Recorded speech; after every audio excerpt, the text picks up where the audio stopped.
বন্ধু, সারা জীবন রোজগার আমরা যেভাবে আর যত টাকাই করি না কেন, সঞ্চয় তো করতেই হবে, কারণ সেটাই ভবিষ্যতের সম্বল। এবার এই সঞ্চয় আমরা ব্যাংকে করতে পারি, পোস্ট অফিসে করতে পারি, শেয়ার বাজার, মিউচুয়াল ফান্ড, গোল্ড সিলভারে করতে পারি, বন্ড কিনতে পারি, রিয়েল এস্টেটে করতে পারি। কিন্তু একটা কথা মনে রাখবেন, সঞ্চয়ের কমপক্ষে 20-25% টাকা কিন্তু কমপ্লিটলি সিকিউরড অ্যান্ড গ্যারেন্টেড খাতে করতে হবে। মানে টাকা সঞ্চয় করে যেন মাথায় চিন্তা না থাকে, মানে ইন্টারেস্ট 2 পয়সা কম পাই ঠিক আছে, কিন্তু গ্যারেন্টেড রিটার্ন যেন আমরা পাই। আর সেই সুরক্ষার সঙ্গে যদি টাকা ডবল হওয়ার কোনো স্কিম থাকে তাহলে তো আর কথাই নেই। আপনি শুধু টাকা জমা করে দিন, টাকা আপনি নির্দিষ্ট সময় ডাবল হয়ে যাবে। নো রিস্ক, নো টেনশন, একেবারে গ্যারেন্টেড সরকারি স্কিম। বন্ধু, আমি বলছি বহু পরিচিত পোস্ট অফিসের কেভিপি স্কিমের কথা। হ্যাঁ, কেভিপি বা কিষাণ বিকাশ পত্র একটি টাকা ডবল করার সরকারি গ্যারেন্টেড স্কিম। আর আজকের এই ভিডিওটা এই স্কিমের সম্পূর্ণ তথ্য নিয়েই, মানে স্কিমের সম্পূর্ণ তথ্য, যেমন কত দিনে টাকা ডবল হবে, কত টাকা থেকে শুরু করা যাবে, কি কি শর্ত আছে শুরু করবার, বা আগে টাকা তুলে নিতে গেলে কি কি নিয়ম আছে, এই সবই আলোচনা করব ধাপে ধাপে এই ভিডিওতে। চলুন তাহলে এক এক করে দেখে নেওয়া যাক। প্রথমেই জেনে নেওয়া যাক কেভিপি কি ও কবে প্রথম চালু হয়, এটা জানা কিন্তু ভীষণই জরুরি। বন্ধু, কেভিপির সম্পূর্ণ কথা হচ্ছে কিষাণ বিকাশ পত্র। এটি ইন্ডিয়ান পোস্ট অর্থাৎ ভারতীয় পোস্ট অফিস মারফত একটি সেভিং স্কিম। প্রথম 1988 সালের 1 এপ্রিল এই কেভিপি সিস্টেমের সেভিংস বা টাকা ডবল করা স্কিম শুরু হয়। ব্যাপারটা কীরকম, আমাদের দেশের বেশিরভাগ মানুষই কিন্তু কৃষিজীবী, এবং কৃষিজীবী মানুষের বহুদিন থেকেই সেভিংস বা সঞ্চয় করা সেই অর্থে কোনো অভ্যাস বা নিয়ম বা সিস্টেম ছিল না। তো সেই সিস্টেম বা প্ল্যান বা অভ্যাস আনার জন্যই ভারত সরকার এই কিষাণ বিকাশ পত্র, মানে কৃষকদের বিকাশের জন্য একটি সার্টিফিকেট ভিত্তিক টাকা ডবল করা স্কিম প্রচলন করে। এটা প্রথমে সার্টিফিকেটের মাধ্যমে হতো। এটি হচ্ছে কিষাণ বিকাশ পত্র। প্রথমে এটি শুধুমাত্র কৃষকদের জন্য সংরক্ষিত থাকলেও পরবর্তীকালে সারা ভারতবর্ষের সকল মানুষদের জন্য এটি ওপেন হয়ে যায়। অর্থাৎ যে কোনো ব্যক্তি, ভারতীয় যে কোনো ব্যক্তি এই কেভিপিতে টাকা সঞ্চয় করতে পারবে। এবার এই কেভিপি করবার কিছু নিয়মাবলী বা শর্ত বা এলিজিবিলিটি রয়েছে, সেইগুলো সম্পর্কে একটু আলোচনা করা যাক। প্রথমত, আপনাকে ভারতীয় নাগরিক হতে হবে। You have to be a citizen of India. 2, আপনি এই কেভিপি সিঙ্গেল অ্যাকাউন্ট হোল্ডার হিসাবে করতে পারেন। আপনি চাইলে জয়েন্ট অ্যাকাউন্ট হোল্ডার হিসাবেও কেভিপি করতে পারেন। জয়েন্ট ম্যাক্সিমাম 3 জন ব্যক্তিকে নিয়ে করতে পারা যাবে। আপনি চাইলে কোনো মাইনরের নামে করতে পারেন যিনি প্রাপ্তবয়স্ক হননি, সেক্ষেত্রে একজন গার্জিয়ান লাগবে। Guardian is a must. আপনি চাইলে কোনো আনসাউন্ড মাইন্ড অর্থাৎ কোনো প্রতিবন্ধী ব্যক্তি, মানসিকভাবে প্রতিবন্ধী কোনো ব্যক্তির নামেও করতে পারেন, সেক্ষেত্রেও কিন্তু একজন গার্জিয়ান লাগবে। ব্যাস, এই কয়েকটি এলিজিবিলিটি থাকলেই যে কোনো ব্যক্তি কেভিপিতে ইনভেস্ট করে রেখে দিতে পারেন। এবার আসি এই কেভিপিতে ইনভেস্ট করবার জন্য বা কেভিপি করবার জন্য কি কি ডকুমেন্ট আপনার লাগবে। নাম্বার 1, আপনাকে একটি পোস্ট অফিসের সেভিংস অ্যাকাউন্ট থাকতে হবে। এবার পোস্ট অফিসের সেভিংস অ্যাকাউন্ট আপনার যদি না থেকে থাকে, সেটা সহজেই আপনি খুলতে পারবেন। বেসিক আপনার ডকুমেন্ট হিসেবে লাগবে প্যান কার্ড, আধার কার্ডের xerox, 2 copy passport size photo, আর যে কোনো একটি এক্সট্রা ডকুমেন্ট হিসাবে আপনি আপনার ভোটার আইডি জেরক্সও দিয়ে দিতে পারেন। এর মধ্যেই আপনি পোস্ট অফিসের সেভিংস অ্যাকাউন্ট খুলে নিতে পারলেন। সেভিংস অ্যাকাউন্টটি ব্যাংকের পাসবইয়ের মতো নিয়মিত আমরা টাকা লেনদেন করতে পারি, এবং সেই সেভিংস অ্যাকাউন্টে থাকা টাকা থেকেই আমরা কেভিপিতে টাকা ট্রান্সফার করে নিতে পারি। মানে সেভিংস অ্যাকাউন্টে আপনি টাকা জমা করলেন, ধরুন আপনি 1000 টাকা, আপনি 5000 টাকার সেভিংস কেভিপি করতে চাইছেন, আপনি সেভিংস অ্যাকাউন্টে জমা দিলেন, এবং এরপর কেভিপি করবার জন্য আপনাকে একটি কেভিপির ফর্ম ফিল আপ করতে হবে। কেভিপির ফর্ম খুবই সহজভাবে ফিল আপ করা যায়। আমি আমার এই ভিডিওর ডেসক্রিপশন বক্সে কেভিপির একটি ফর্ম পিডিএফ আকারে আপনাদের দিয়ে দিলাম। আপনারা এই লিঙ্কটি ক্লিক করলেই কেভিপির ফর্মটা দেখে নিতে পারবেন, কত সহজভাবে পূরণ করতে পারবেন। এই ফর্ম ফিল আপ করলে পোস্ট অফিসে সরাসরি যোগাযোগ করলেই আপনারা কেভিপি করে নিতে পারবেন। এই হচ্ছে ডকুমেন্টেশন। কেভিপিতে ইনভেস্ট করলে আগে সার্টিফিকেট প্রদান করা হতো, কিন্তু বর্তমানে সার্টিফিকেট প্রদান করা হয় না। কেভিপির জন্য একটা পাসবইয়ের মতো বই দেওয়া হয় কেভিপির অ্যাকাউন্ট নাম্বার উল্লেখ করে।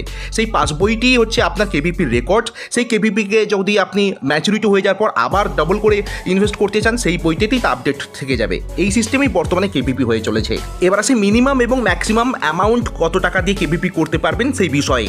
বন্ধুরা, কেভিপি সর্বনিম্ন আপনার 1000 টাকা থেকে শুরু করতে পারবেন। মানে 1000 টাকার কেভিপি করলে আপনি নির্দিষ্ট মেয়াদ উত্তীর্ণ হলে 2000 টাকা অর্থাৎ ডবল রিটার্ন পাবেন। এবার ম্যাক্সিমাম কোনো লিমিট নেই, আপনি 1000 টাকার ওপরে 100-র মাল্টিপল অর্থাৎ 100-র গুণিতক হারে, ধরুন 1000, 1100, 1200, অর্থাৎ টাকা যতই বাড়ান 100-র মাল্টিপলে যেন থাকে, আপার কোনো লিমিট নেই। অর্থাৎ আপনি যে কোনো পরিমাণ টাকা, 1 লক্ষ, 2 লক্ষ, 5 লক্ষ, 10 লক্ষ, 1 কোটি, 2 কোটি, 5 কোটি, যত টাকা আপনি চান কেভিপিতে ইনভেস্ট করে নিশ্চিন্তে থাকতে পারেন। সেই টাকা নির্দিষ্ট মেয়াদের পরে ডবল হয়ে যাবে। তবে মনে রাখবেন, কেভিপি কিন্তু প্রত্যেক মাসে মাসে করা যায় না। একটি কেভিপি করবার পর মিনিমাম 3 মাস পরে, মানে ডেটের হিসাবে 3 মাস পরে তবেই আপনি নেক্সট কেভিপিতে ইনভেস্ট করতে পারেন। এই একটি নিয়ম প্রচলিত রয়েছে। এবার কেভিপি করা তো হলো, সবথেকে ইম্পর্টেন্ট প্রশ্ন এবারে আসছে যারা কেভিপির মেয়াদ কত বা কেভিপিতে ইন্টারেস্ট কত পার্সেন্ট থাকে। বন্ধু, বর্তমানে কেভিপির ইন্টারেস্ট হচ্ছে 7.5%, যেটা অ্যানুয়ালি হিসাব হবে আপনার টাকার ওপরে, এবং কেভিপির মেয়াদ বর্তমানে 115 মাস, অর্থাৎ 9 বছর 7 মাস। 9 বছর 7 মাস পর আপনার টাকা ডবল হবে 7.5% ইন্টারেস্ট হিসাবে। তবে মনে রাখবেন, এই ইন্টারেস্ট রেট বা এই যে ম্যাচিউরিটির যে পিরিয়ড, এটা কিন্তু টাইম টু টাইম চেঞ্জ হতে থাকে। প্রত্যেক বছর পোস্ট অফিস তার সেই বছরের নিয়ম বের করে। এখন গত কয়েক বছর ধরেই এই 115 মাসটা নির্দিষ্ট বা ফিক্সড হয়ে রয়েছে। ভবিষ্যতে কখন কেমন মেয়াদ হবে সেটা পোস্ট অফিস থেকে কিন্তু নিয়ম বের করে দেবে ফিনান্সিয়ালি। মনে রাখবেন, যেখানে আমরা শেয়ার মার্কেট বা মিউচুয়াল ফান্ডে একটা আনসিকিউরড ক্ষেত্রে আমাদের টাকাকে ইনভেস্ট করে রেখে দিই, সেখানেই 10-12% আমরা অ্যাভারেজ ইন্টারেস্ট রেট ধরে থাকি। সেখানে কমপ্লিটলি সিকিউরড গ্যারেন্টেড একটা সরকারি স্কিম আপনাকে 7.5% ইন্টারেস্ট দিচ্ছে। এবার আসে খুব ইম্পর্টেন্ট একটা সেগমেন্টে। বহু মানুষের এই প্রশ্ন থাকে যে এই কেভিপিতে পাওয়া ইন্টারেস্টের টাকা কি ট্যাক্সেবল না ট্যাক্সের ছাড় আছে। এক্ষেত্রে বলি, কেভিপিতে যে ইন্টারেস্ট আপনি আর্ন করবেন তাতে কোনো ট্যাক্সের ছাড় নেই, আপনাকে ট্যাক্স পে করতে হবে। ইনকাম ট্যাক্সের যখন আপনি ফাইল করবেন তখন ইনকাম ফ্রম আদার সোর্সেস এই সেগমেন্টের আন্ডারে এই কেভিপিতে পাওয়া সম্পূর্ণ ইন্টারেস্ট আপনাকে শো করতে হবে। আপনার ট্যাক্সেবল ইনকাম যদি 12 লক্ষ টাকা ছাড়িয়ে যায়, তাহলে এর ক্ষেত্রে এই ইনকামটা কিন্তু ট্যাক্সেবলের আওতাতেই পড়ে গেল। আপনার ইনকাম যদি 12 লক্ষ টাকার কম হয় এবং এই ইনকাম সমেত যদি কম হয়, তাহলে আপনাকে টাকা পে করতে হবে না। তবে এতে ট্যাক্সের কোনো ছাড় নেই এটিসির আন্ডারে। হ্যাঁ, তবে টিডিএস কাটা হয় না, মানে আপনি যখন টাকা এখানে ম্যাচুরিটি পাবেন তাতে কোনো টাকা আপনার কাটা হবে না। No tax deduction at source, অর্থাৎ আপনার মেয়াদের সময় ম্যাচুরিটিতে টাকা আপনার কাটা হবে না, কিন্তু ম্যাচুরিটিতে যে টাকা আপনার ওই বছরে ইন্টারেস্ট হিসাবে আপনি পেলেন সেটা কিন্তু আপনাকে ইনকাম ফ্রম আদার সোর্সে কিন্তু শো করতে হবে। এবার আসি প্রি ম্যাচিওর ক্লোজারের নিয়ম সম্পর্কে। হ্যাঁ, কেভিপিতে 9 বছর 7 মাস আপনি টাকা রেখে দিয়ে ডবল করতেই পারেন, কিন্তু মাঝপথে যদি আপনার টাকার প্রয়োজন পড়ে সেক্ষেত্রেও তুলে নেওয়ার ব্যবস্থা আছে। প্রি ম্যাচিওরলি আপনি টাকা উইথড্র করতেই পারেন, নিজে থেকে করতে পারেন, বা যদি অ্যাকাউন্ট হোল্ডারের ডেথ হয়ে যায় সেক্ষেত্রে টাকা উইথড্র হয়ে যেতেই পারে। কেভিপি করবার কমপক্ষে 2 বছর 6 মাস অর্থাৎ 2.5 বছর যদি পার হয়ে যায়, সেক্ষেত্রে যদি আপনি প্রি ম্যাচিওর উইথড্র করেন তাহলে আপনি আপনার সম্পূর্ণ টাকা অ্যাজ ওয়েল অ্যাজ অতদিনের নির্দিষ্ট সুদ কিন্তু আপনি পাবেন। যদি তার আগে আপনি প্রি ম্যাচিওর ক্লোজ করতে চান, সেক্ষেত্রে আপনি আপনার টাকা প্লাস সেভিংস অ্যাকাউন্টের যে 4% ইন্টারেস্ট রেট সেই হিসাবে আপনাকে ইন্টারেস্ট পে করা হবে। অর্থাৎ কেভিপি নতুন করে করাই হোক বা কেভিপিতে করা টাকা প্রিম্যাচিওরলি তুলে নেওয়াই হোক না কেন, আপনার কিন্তু এখানে খুব কঠোরতা নিয়ম নেই। এবার ম্যাচিউরিটি হয়ে যাওয়ার পরে ম্যাচিউরিটিতে যে টাকা আপনার হওয়ার কথা, আপনি 1 লক্ষ টাকার কেভিপি করলে 9 বছর 7 মাস পরে সেটা 2 লক্ষ টাকা হয়ে যাচ্ছে। 9 বছর 7 মাস পরে সেই কেভিপির টাকা তোলার জন্য আপনি কেভিপি সাবমিট করলেই সেই টাকা আপনার সেভিংস অ্যাকাউন্টে, মানে পোস্ট অফিসের সেভিংস অ্যাকাউন্টে জমা হয়ে গেল।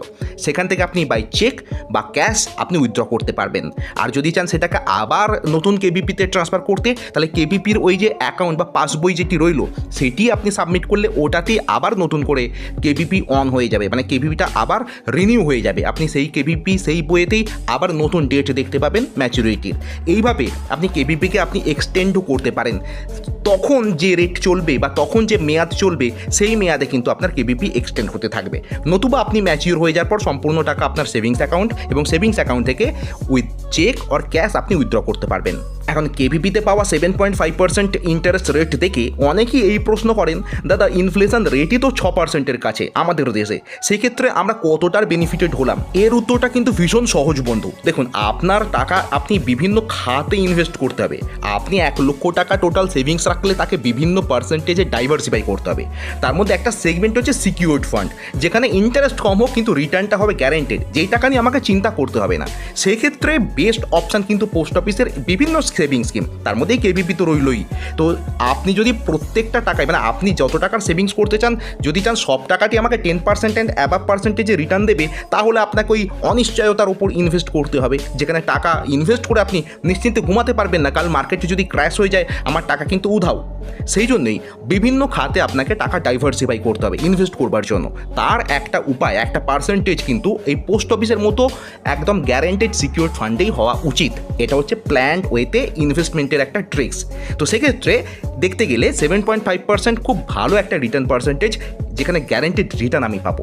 আশা করি আপনারা বুঝতে পেরেছেন। যদি এই ভিডিওটি ভালো লেগে থাকে অবশ্যই ভিডিওটিতে একটি লাইক করবেন, আমাদের চ্যানেলকে সাবস্ক্রাইব করে আমাদের সঙ্গে থাকবেন, সাপোর্ট করবেন। ভালো থাকবেন বন্ধু, ধন্যবাদ।